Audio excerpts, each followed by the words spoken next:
I'm Scott Loughlin. This is the Data Chronicles, and here are your data points. On today's episode, we are discussing the ways that data is collected around us and about us, the power and benefits that data creates, and the risks that need to be managed.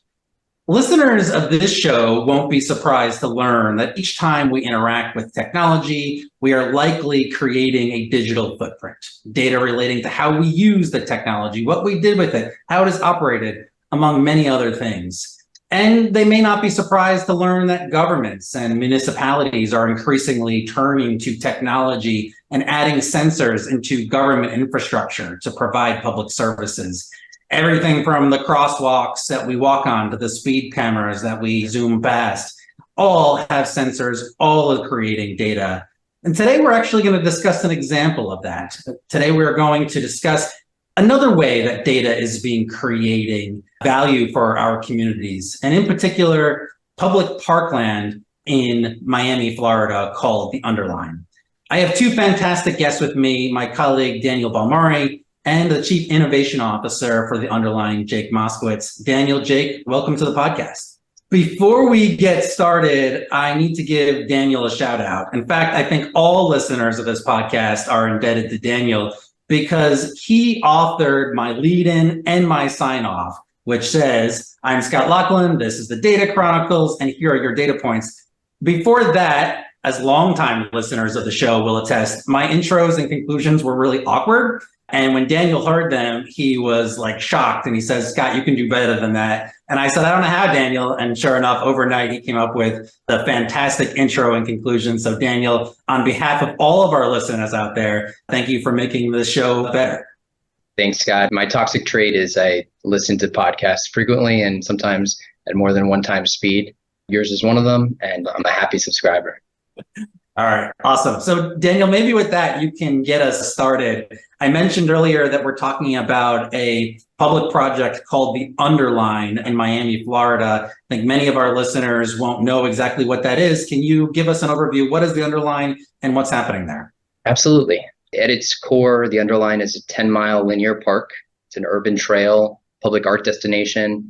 There's a lot of attributes, but essentially it's a linear park that runs underneath our elevated metro rail, heavy commuter rail train that a lot of folks in the Southern Florida area use to get between their downtown sort of urban core and their homes where they live. Goes through the university, goes through several museum districts and other historic areas.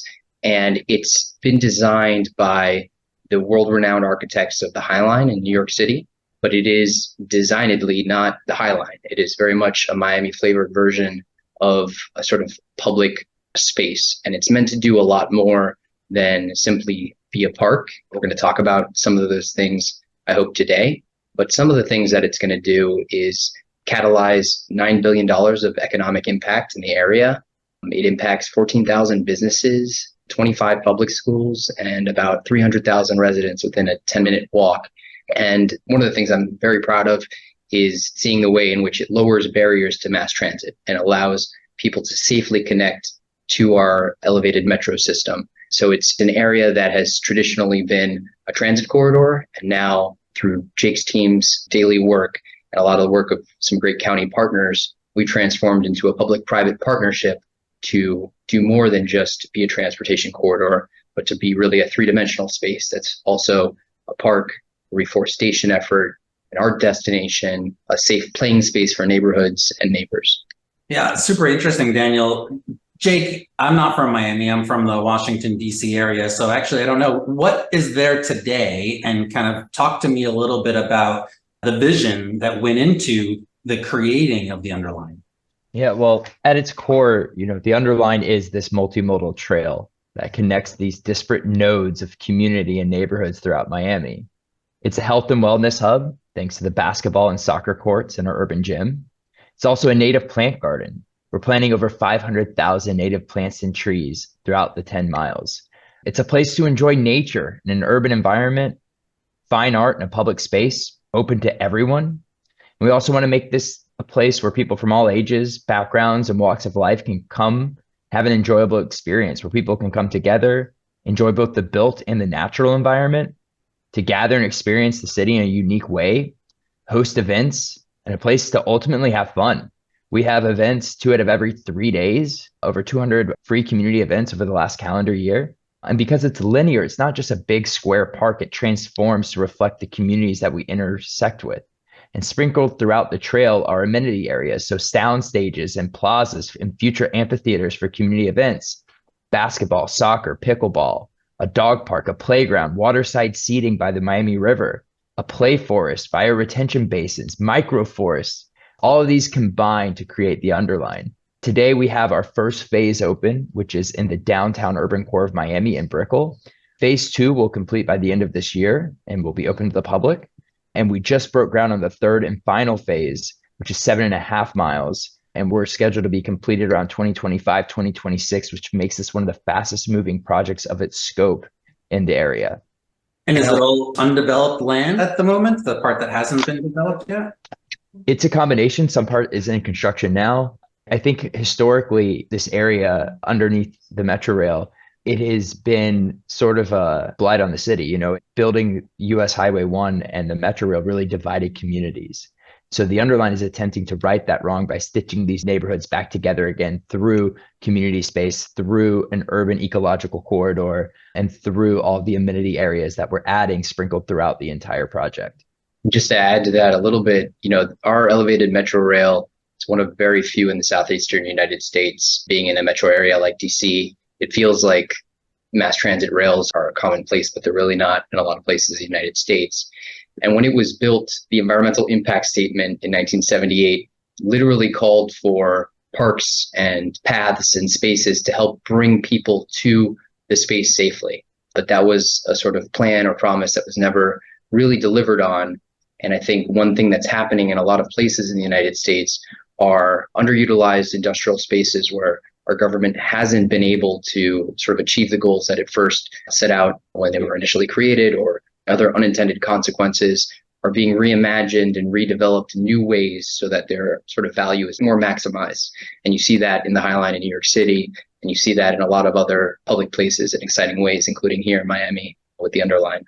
And ours was very unique, being built under active transit. It's a design challenge, but it's also an opportunity because it really makes the Underline really the epicenter of mobility in Miami. Because anytime you get off the Metro Rail, you're getting on the Underline. We have a combination of transportation modes, whether it's Metro Rail, Metro Mover, which is a free people mover, a trolley bus, Metro bus, and now, thanks to the Underline, a multimodal trail for pedestrians or cyclists, for scooterists. And everything that we're designing here, you asked about how this is happening. We're doing this in conjunction with the community, co-creating through a series of public meetings, through community impact, through surveying, really trying to understand and get this input so we effectively can build the park that the public tells us to build. Yeah, really interesting. And Daniel, I want to come back to that point in a moment, that you were talking about how the government promise that went into how parkland was being developed, and how maybe we are rethinking that promise, or maybe bringing that promise into the current century from a technology perspective. But before getting into that, I would very much be interested to hear a little bit about how you got into this project. You were a litigator in the Miami, Florida area. This is probably not the work that you do on a daily basis. How have you gotten involved in this project as part of your practice? Yeah, thanks for asking that question, Scott. It's sort of who am I and what am I doing in this conversation? Because Jake is really a mover and shaker in the public spaces area, and his team are excellent. And I'm just a litigator that takes typically problems from big corporations to court and deals with difficult problems that way. But my story is one of really mentorship. It's a really great story of mentorship in the profession. I started at our law firm, Hogan, Lovells, here in Miami, Florida, and I began working with a legendary litigator in our county, and I don't think they make them like this anymore. Parker Thompson was a legal lion in this community, graduated from Harvard Law School, sort of saved the National Park Everglades multiple times, argued in front of state and federal Supreme Courts various times in his career. And he didn't put himself in a box. He thought about his role in the profession as somebody who was ready to tilt at windmills whenever there was an opportunity to do something good for community and the society. And he knocked on my door one day around my first year working here and said that he's got an interesting project. He kind of needs some support in writing up some agreements and knocking on some doors and talking to the government, and if I was interested in supporting. And I was very excited about working with him.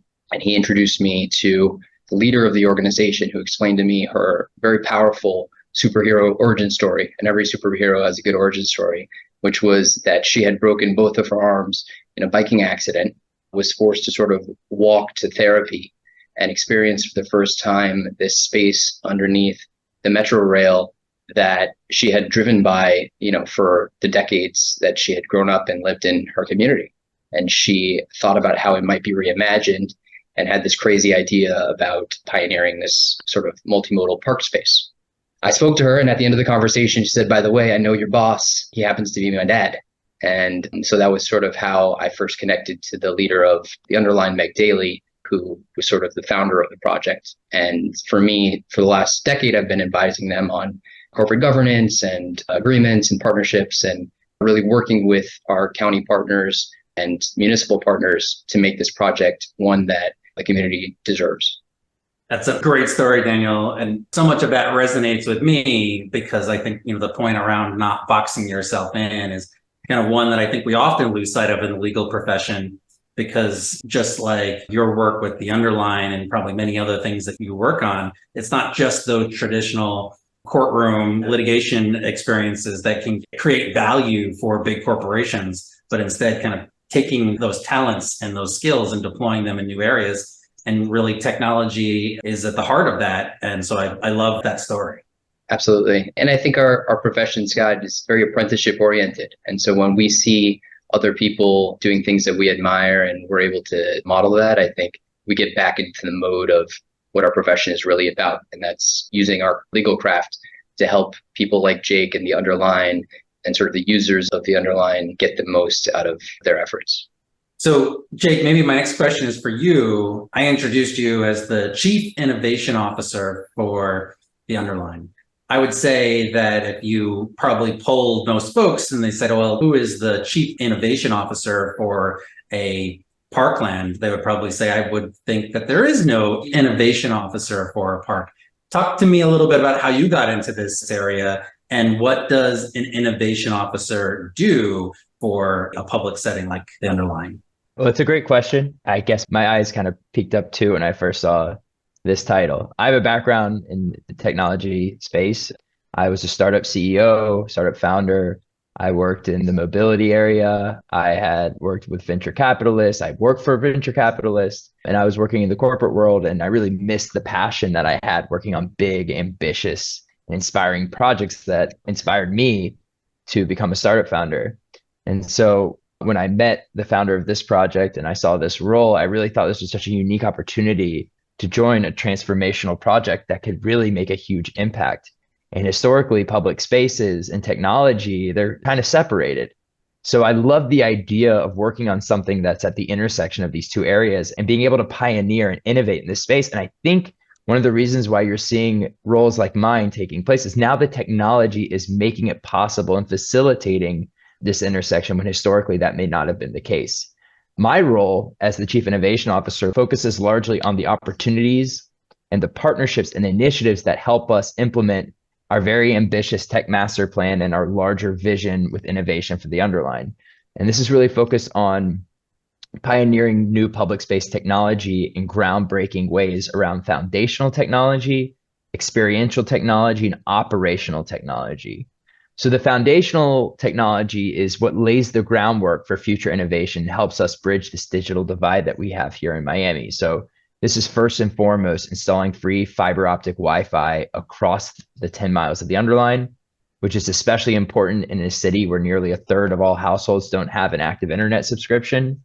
This layer of ubiquitous Wi-Fi, we can now seamlessly embed our park with so much more technology, like the Internet of Things technology, right? Like sensors, devices, cameras, digital kiosks, etc., that are fundamental and innovative for the Underline. But also foundational technology includes a conduit network, communication infrastructure, and safety, which is the number one thing that folks asked for in our public meetings before we built this park. So technology really plays a pivotal role here as well. The experiential technology, that's the really fun stuff, right? That's what aids to our visitor experience and our civic engagement. This is the technology that our visitors can interact with and enjoy, whether this is interactive artwork or smart retail, micromobility. interactive wayfinding, or experiences that bridge the physical and digital worlds. This is the technology that can transform a public space into a public utility. And then the operational technology is the technology that makes running this park possible. And I'm seeing a lot more of this in other public spaces, not just these infrastructure reuse projects that we're talking about. These are the tools that are needed to run a park, to scale a project, to manage our day-to-day operations, but also collect the insights and the data that we need to improve the park, to make better decisions, to protect our environment, and to future-proof everything that we do. So my day-to-day really revolves around prioritizing these three areas, informing the partnerships or building the programs or working with the providers or stakeholders that make that kind of work possible. So really building this park using technology as the connective tissue that can link together people, places, activities, and everything that takes place throughout the Underline's 120 acres.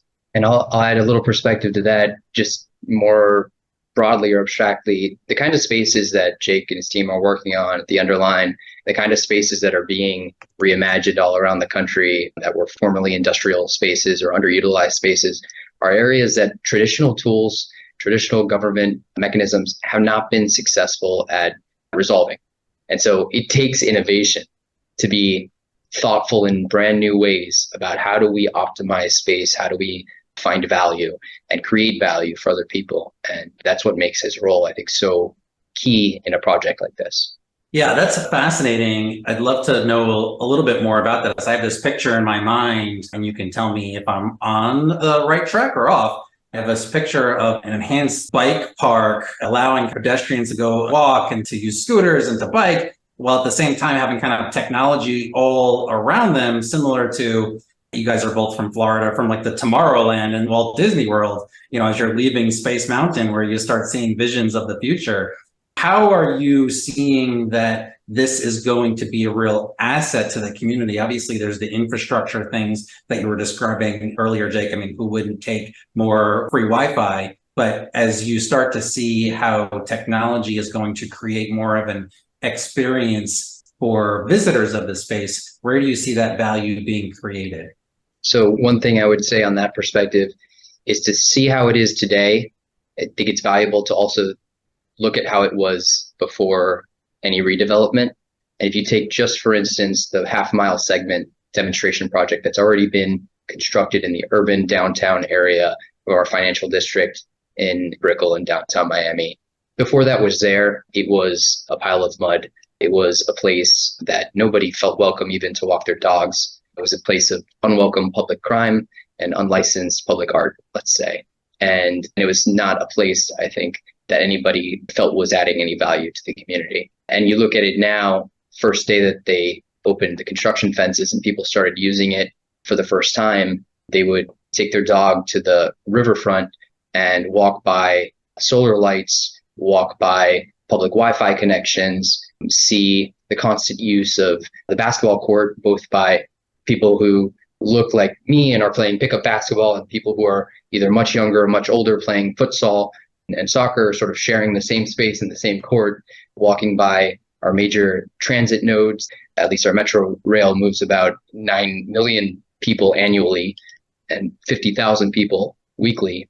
This is a space that's highly trafficked now and was used as if it's always been there in this manner. And that's how you know I think it was good design. But I think seeing the different ways that people are using all of that and the way that they seamlessly interact with the technology is incredible. Second thing I would say briefly is, I think when you think about what it took to go from point A to point B, it feels like you just need some good engineering and some good landscape design and putting some plants in.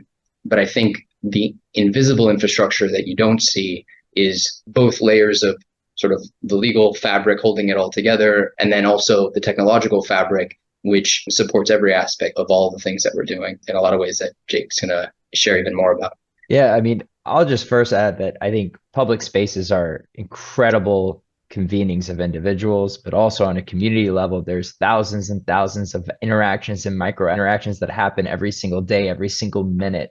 And so this is an opportunity now that the technology has advanced enough that we can empower these public spaces with incredible levels of insight when we use data to allow them to become more responsive so that we can build safer, healthier, more equitable places for people to live in. There's incredible opportunities for innovation with any public space that can convene this level of community. Many of them are in urban centers of cities with so much activity, like the Underline, and many have glaring problems that are just begging for solutions. So it's not always the case where it has to be something that's really interactive and really fun and engaging. We have that, we're building that, but simply by identifying problems that you may not have been aware of without the technology, and then promising clear innovations that solve those problems and delivering them. I think fundamentally that's the best thing that any technologist can do in a public space. Also, being able to assign geographies to understand the activities that and insights that occur at a specific location is first and foremost and fundamental. And I think every manager of a public space is trying to understand more of this concept of park intelligence, right? What's going on at this location? And then there's so many assets and objects that you have to manage and maintain. So being able to track, optimize, and manage these physical assets or objects in a specific space, being able to do that remotely saves a lot of time, it saves a lot of money. And this concept of remote monitoring, it allows people to be more proactive than reactive in their maintenance. Virtually measuring and monitoring the physical world in a digital environment. You're seeing this take place in a lot of places, especially with some of the most innovative companies in the world, at their warehouses, at their manufacturing plants, but being able to do it in a public space allows us to understand the behaviors of our visitors, the usage of our amenities, the issues that we need to be ahead of and that we need to maintain, as well as how we can optimize the use of our resources. And Daniel had touched on this concept of what the area looked like before. Using technology to design spaces, to test scenarios, to evaluate the impact of the choices we make in our designs before a park is built. We're seeing that with architects all over the world. And now you can do that after a park has been built as well. And so we're starting to do that at the Underline. We're seeing incredible impact of that type of work. Yeah, and we spoke earlier about how the design of the Underline has been really mandated by the community. Probably the worst design, as I've learned from some of the architects that we've worked with, is anything that's designed behind a desk and not really on the ground from the community. And I think every one of the public meetings are imbued with layers of technology that are collecting feedback, information, data points, and the like, which makes sense because people aren't always articulate about what it is that they need. They're good at describing challenges that they have, but they don't always know the best or most available solution. I think the best example of that I once read about was sort of Henry Ford asking folks what they wanted more of, and they said they needed more horses. And his design solution was a little different from what they proposed, but the problem was clear. So in this case, we're trying to figure out what is it that the community really needs and how do we deliver that? And Jake's described a lot of ways that they're trying to go about it. I mean, even our Wi-Fi, that wasn't originally part of the master plan. Right? It was through the community feedback that we learned how obvious and important it was to facilitate this utility for our visitors. So Jake, make this tangible for me. I'm envisioning that there's going to be a lot of, in the olden days, we used to call them like CCTV cameras around that's going to be taking images, now probably kind of web-enabled cameras that are pulling that data in. And it sounds to me like, through those cameras, we're able to leverage safety aspects of them. It sounds like that's one of the top things that the community was looking for. Then you would also describe different ways that create efficiency. So presumably, if you have an image that identifies whether a trash can needs to be emptied, then you would have the staff be able to address that versus kind of going and trying to hike all 8 miles of thing, look for trash. Or if you see one particular part of the street where multiple people are stubbing their toe or tripping over something, all of a sudden you can see that there's maintenance involved. Is that what we're talking about? And that's all leveraged through video cameras around? There's a combination of sources. Cameras are fundamental. It's more than just security and safety, as you mentioned. It's actually the impact of being able to track activities and outcomes. And this is using computer vision enabled through the video analytics that you're able to create through a system or a network of cameras. So I think it's also about the density, but it also combines. When you can combine different data sources, then you can really analyze and create unique insights and uncover knowledge that you didn't have before. So combining LiDAR sensors, environmental sensors with this computer vision technology, we can track objects in real time, right? So being able to identify, I'll give you a perfect example. we want to know the best places to put our bike repair stations, right? These bike repair stations have incredible value for cyclists. We have so many cyclists on the Underline already. As the park grows, we know we will anticipate more. So being able to understand the patterns and behaviors of our cyclists, first we have to be able to detect that someone is a cyclist by measuring the speed at which they're going by. Is someone a cyclist or a scooterist, right? We can detect that based off of the object. And now that we can create these different segments of users, we can start tracking heat maps and understanding the most popular routes that people are taking on the Underline, and where those activities are taking place will help us with the design choice of where we put the bike repair stations. That's one example. There's hundreds and hundreds of more examples. Being able to measure in real time some of the environmental data that we can collect from our sensors can tell us about the health and livelihood of the plant choices that we make with our planting.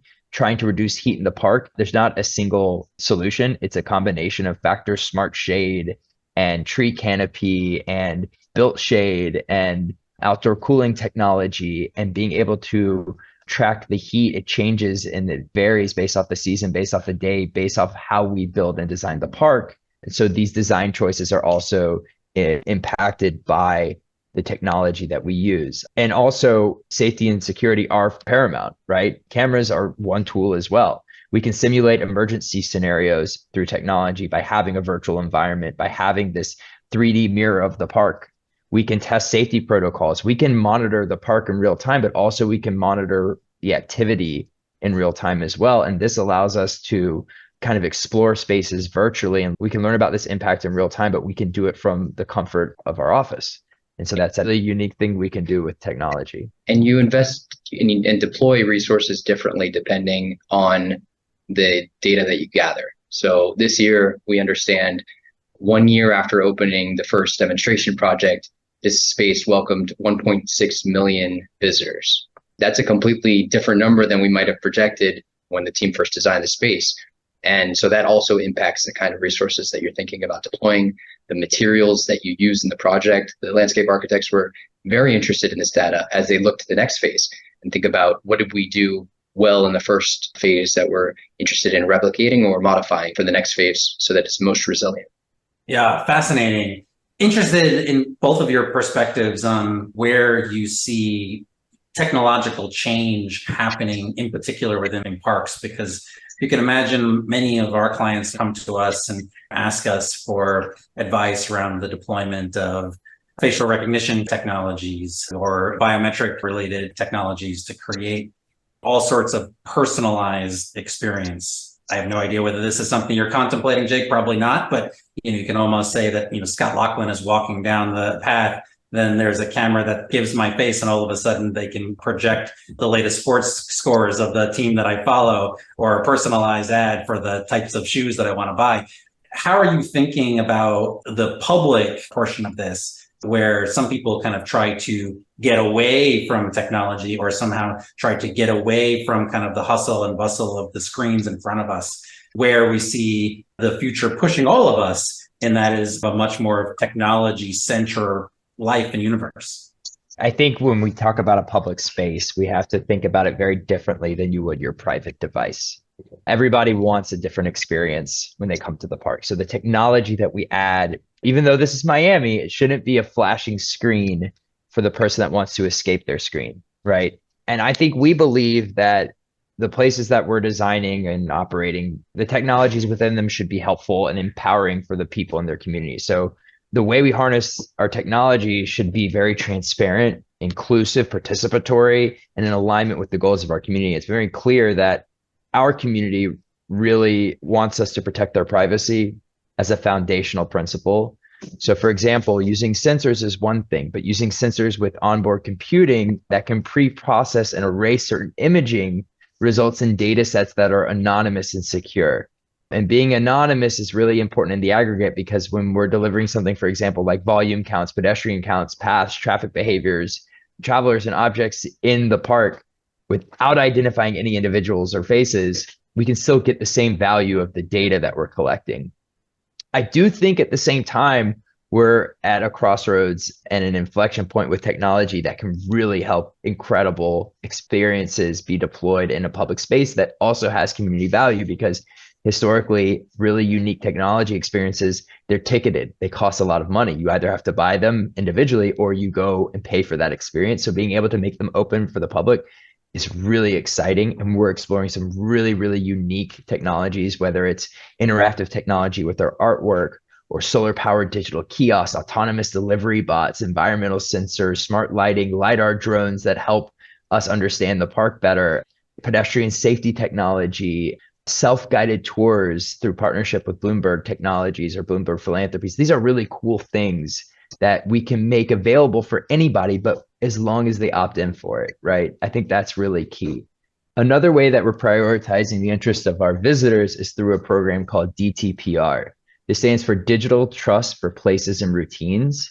It's a way for us to harness the power of technology in a transparent, inclusive, and participatory way through an open source communication standard designed to increase transparency, legibility, and accountability for the digital technology that we're deploying at the Underline. So throughout the park, we have QR codes that inform visitors what technology is being used, the third parties that we work with, and the data chain, where the data goes, how it's being used, and why we're using this technology in the first place. It's a way for us to engage our community to understand the best practices about data and become more transparent. And as Daniel had mentioned, co-creation is really fundamental in our approach to how we make decisions. We don't just see this with the way we design the park, the amenities that we build, or the events that we have, but also the technology that we use, because public space is shared. It's not my public space. It's not your public space. It's our public space. So we really want to build that trust with our residents by transparency as we add new technology throughout the park. And so it's an ambitious initiative, but it allows all stakeholders to embrace innovation and tell us how they feel about technology so that we can be more open and connected with one another. So building these types of routines and these strategies around the use of data, it allows us to create the best way to ensure that community is participating and involved as we plan for the future. And part of this initiative is also recruiting a user engagement group. So this helps us develop a framework to vet ideas, to co-create, and establish policies that reflect the interests of the communities that we serve. So as I said, this is really innovative, and it allows us to really build trust with the stakeholders that represent the Underline. And to me, there are two sort of areas that I'm most excited about that are sort of representative of that framework and that the Underline is deploying technology. One is in increasing engagement, placemaking, and increasing activation.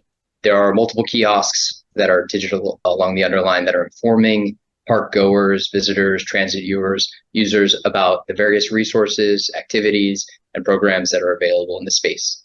That is a pull factor for a space like this and shows them how to leverage their community resources. Then in turn, the park is learning how do they tailor those programs to better serve those people. I'm a passionate participant in yoga a lot of times on the weekends at the Underline, and I know that's a popular program, but there may be other things that are going on or not going on that the organizations are trying to better serve. Second, in that vein, is educational resources for families and children. There's an interactive alternate reality game that we worked on in partnership with Miami-Dade College to allow kids to create more meaningful experiences and learn about the history and flora and fauna and the spaces around them. I think taking pride in place is what allows you to really take care of your places for a very, very long time.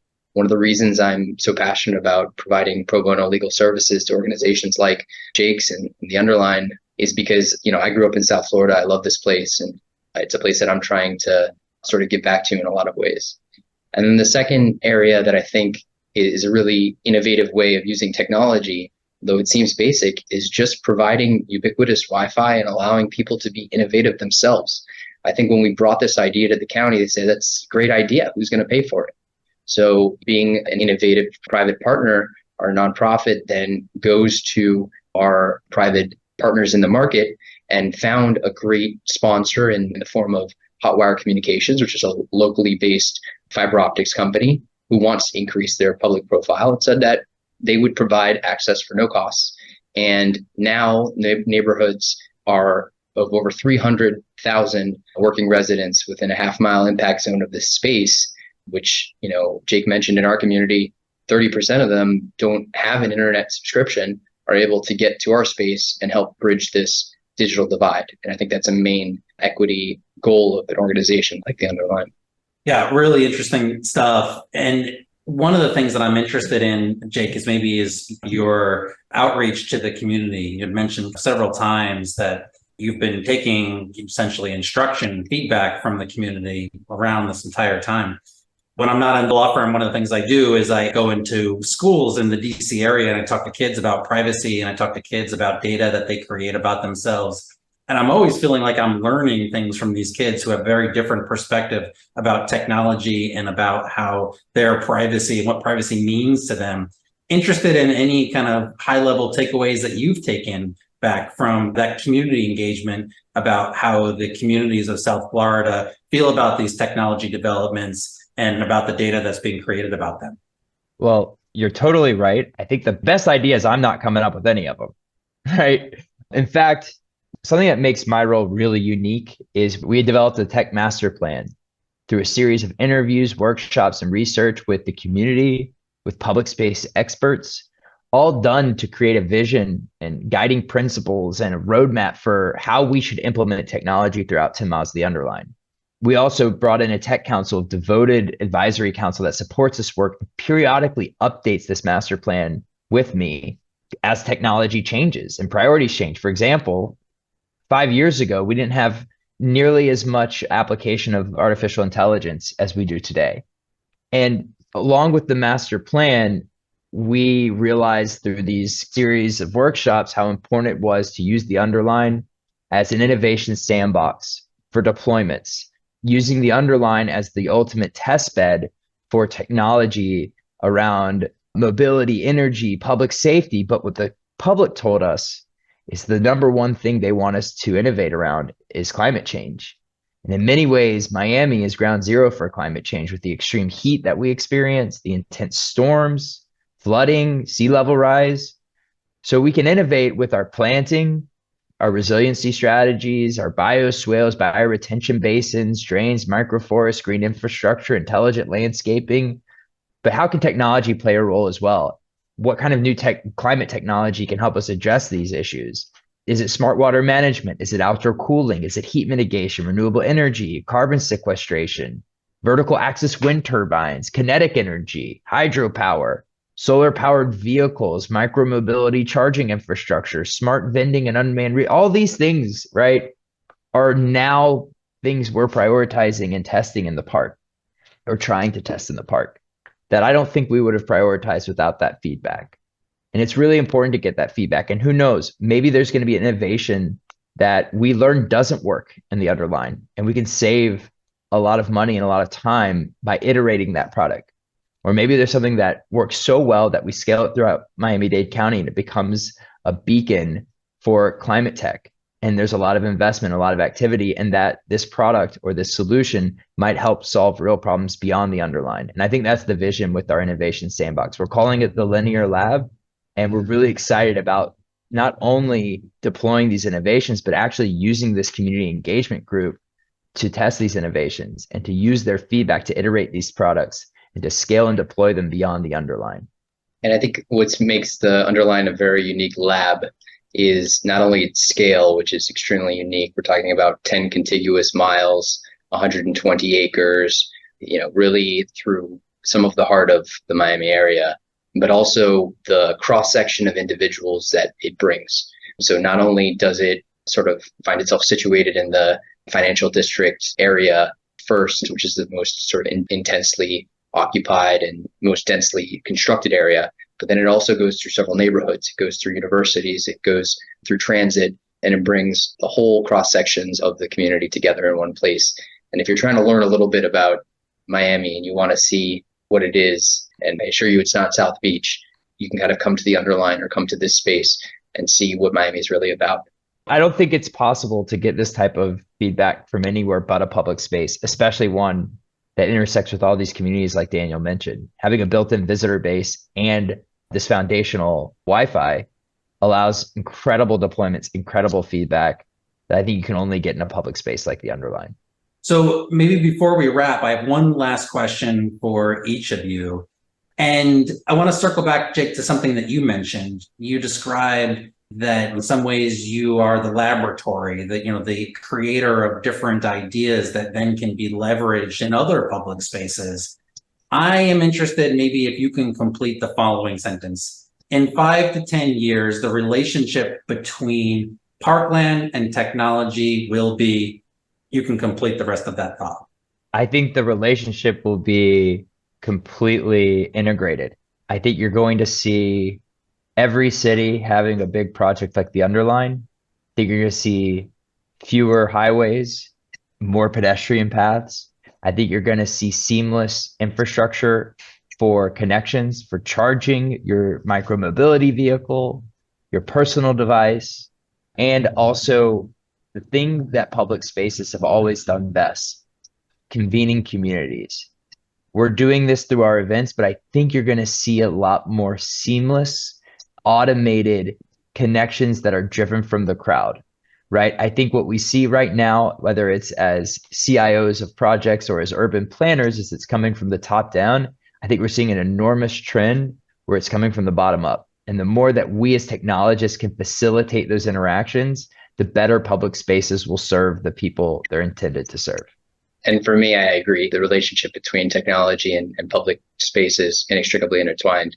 Technology is a tool. It used to be like that tool was mechanical, and the mechanical tool cut the grass or watered the plants.